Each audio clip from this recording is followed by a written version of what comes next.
Due to the often cold winters and lack of water, the Yorkshire Wolds have always had less people living on them than other areas of England.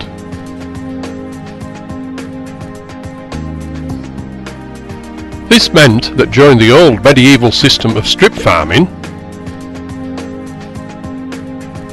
which were a bit like today's allotments,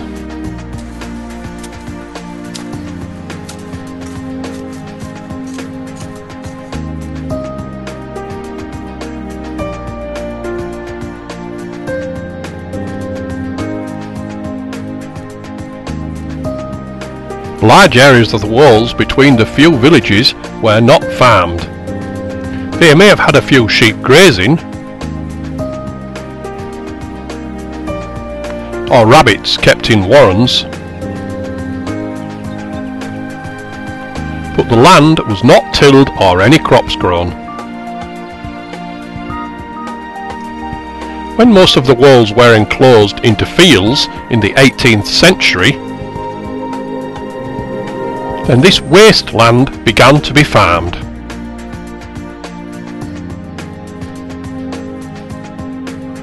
Farmers still kept sheep, but they also grew crops.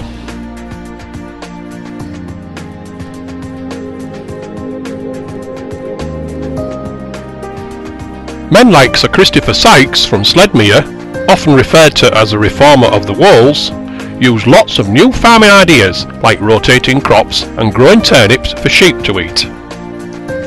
This produced much needed food and wool from land which had not produced food or wool before. The average Wolds Victorian farm was quite large, about 50 acres.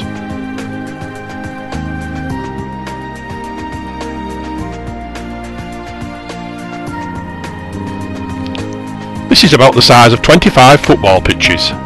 Some wool farms were much bigger than this. Some even had single fields this size.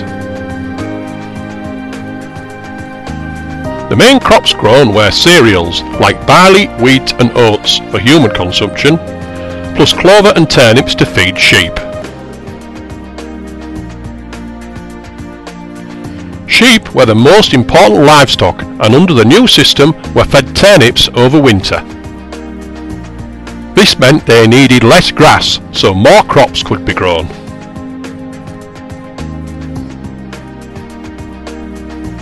New breeds of sheep were introduced, such as the Leicester Longwolls. These produced more meat and better wool. This was good for the whole country, especially the farmers. They got more money for what they sold. Even today, some Wolds farms still keep a flock of sheep, although they don't always make money when they sell them. Farming in Victorian times was well organised, and compared to medieval strip farming, which it replaced, increasingly mechanised. This mechanisation meant using horse and manpower together, rather than just manpower on its own as in the past. Horses were used to pull the machines which tilled the land, like this plough, and these harrows and seed drill. Horses were then also used to help harvest the crop.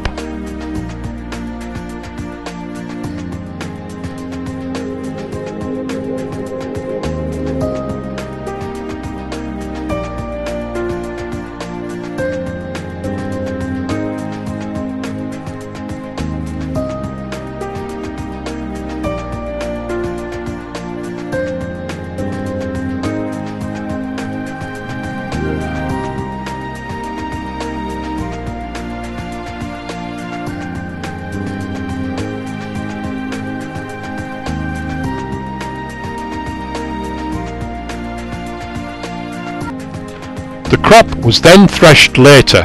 It was done with a threshing machine, which was usually steam driven. The process was very hard work, used lots of men and was very slow.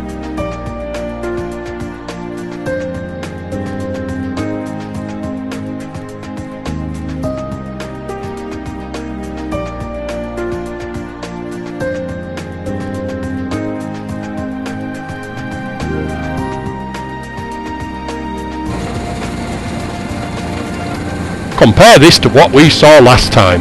when a combine harvester cut and threshed the crop in one go. One man often managing 100 acres in one day. This would have taken the Victorian farmers many days or even weeks.